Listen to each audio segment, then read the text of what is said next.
नमस्कार सभी को। आप लोगों ने समुच्चय पढ़ लिया है। उम्मीद है आपको समुच्चय की संक्रियाएं भी समझ में आ रही होंगी। समुच्चय क्या होता है, समुच्चय की परिभाषा पढ़ी होगी और आपने यूनियन पढ़ा है, इंटरसेक्शन पढ़ा, डिफरेंस पढ़ा और कॉम्प्लीमेंट पढ़ा होगा।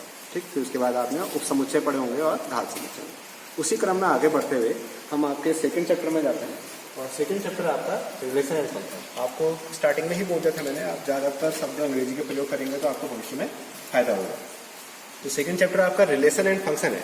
तो इस रिलेशन और फंक्शन को समझने के लिए आप खुद समझिए रिलेशन कितने में होगा। अकेले आदमी में तो होगा नहीं ना रिलेशन, कम से कम दो एलिमेंट मुझे चाहिए पड़ेंगे, तब जाकर उनके बीच में आप रिलेशन के बारे में बात करेंगे। अब मैथ के अंदर हम रिलेशन कैसे डिस्कस करते हैं, हम आते हैं पहले सेट में।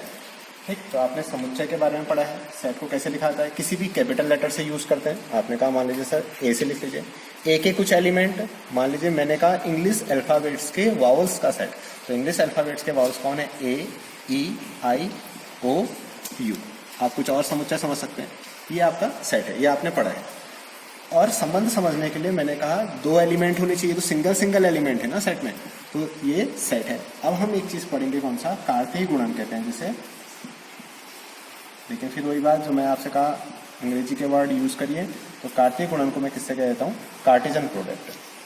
Cartesian product. अब कार्टेशियन प्रोडक्ट होने के लिए क्या होता है, बेसिक डेफिनेशन के अकॉर्डिंग हमारे पास दो सेट है। कहता है क्या कहता है, मान लीजिए मैंने एक सेट ए लिया, ए में मैंने एलिमेंट 1 2 3 लिए, और बी मैंने दूसरा सेट ले लिया और उसमें मैंने एलिमेंट ए और बी ले लिया। जब दोनों सेटों में नंबर ऑफ एलिमेंट सेम भी हो सकते हैं और डिफरेंट भी हो सकते हैं। अभी मैंने समझाने के लिए ए और बी लिए।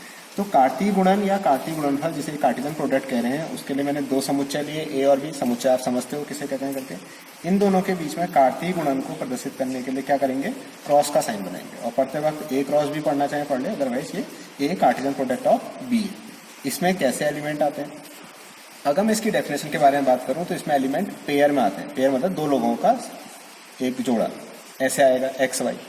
और एक्स वाई, इसमें क्वालिटी बताओगे कि एक्स कहाँ का अवयव है। जो एक्स पहला लिखा हुआ है वो पहले समुच्चय का, तो पहला समुच्चय ए है, और जो दूसरा है वो कहाँ का होगा, दूसरे समुच्चय का, वाई बिलोंग्स टू।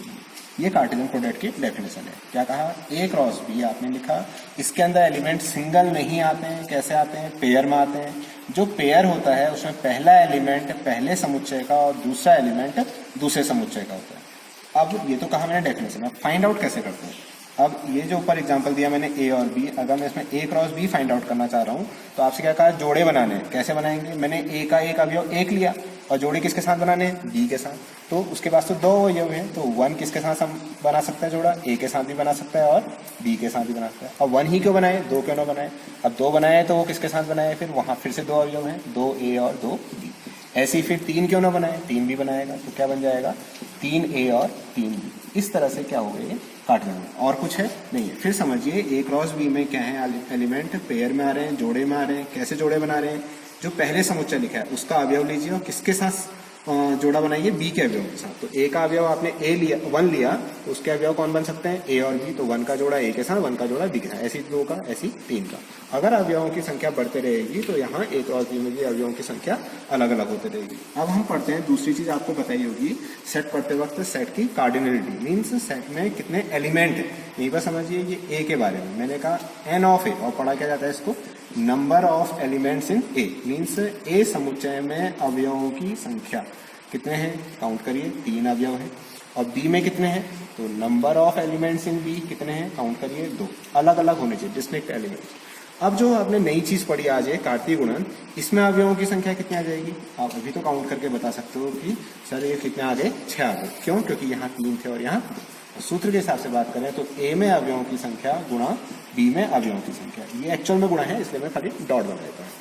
तो नंबर ऑफ एलिमेंट इन ए, आप एक सूत्र याद कर लीजिए।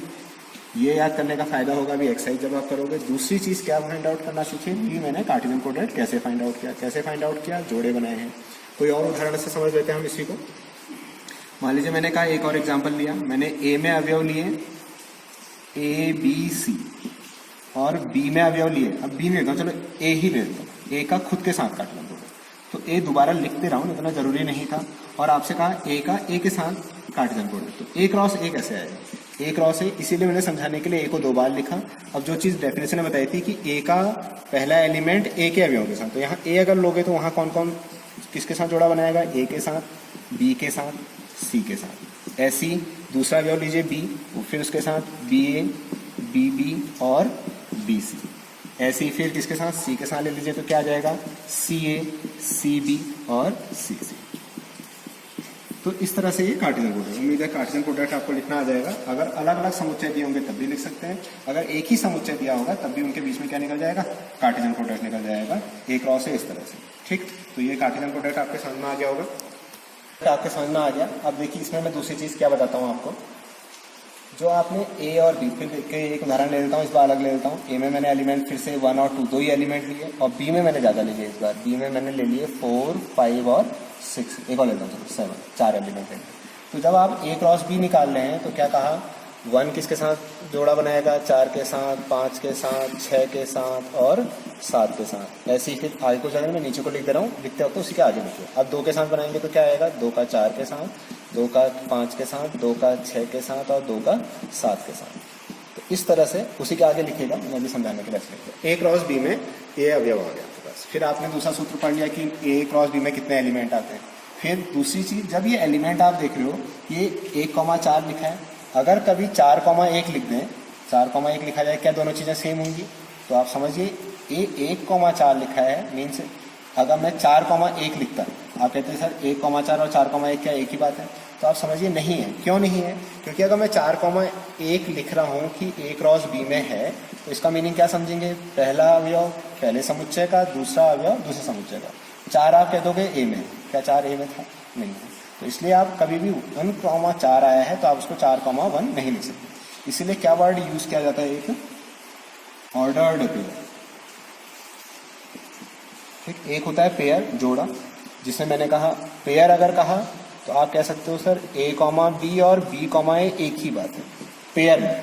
लेकिन अगर मैंने ऑर्डर्ड पेयर वर्ड यूज कर लिया तो आप इनकी पोजीशनें चेंज नहीं कर सकते, इसलिए वर्डिंग ध्यान रखिएगा ऑर्डर्ड पेयर पर।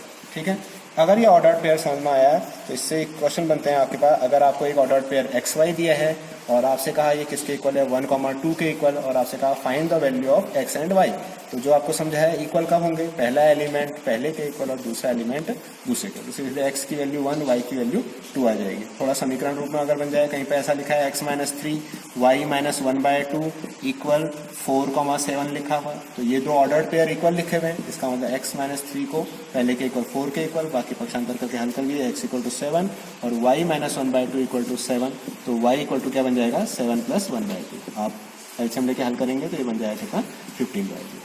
तो ये इसलिए बताया ऑर्डर पेयर वाला, क्योंकि जब आप इसकी प्रश्नावली हल करेंगे तो पहला प्रश्न आपको इसी तरह का मिलेगा, जिसमें आपसे कहा गया होगा एक्स एंड वाई की वैल्यू फाइंड आउट करिए। फिर ए क्रॉस बी निकालना आपको आ गया है, तो वो प्रश्न भी आप हल कर लोगे। तो इस तरह से आप पहली प्रश्नावली को हल करके देखेंगे। उम्मीद है आपसे पहली प्रश्नावली स्वयं ही हल हो जाएगी। नहीं हल होगी तो लास्ट अगली वीडियो में आपको वही सॉल्व करके दिखाई देगी। Thank you.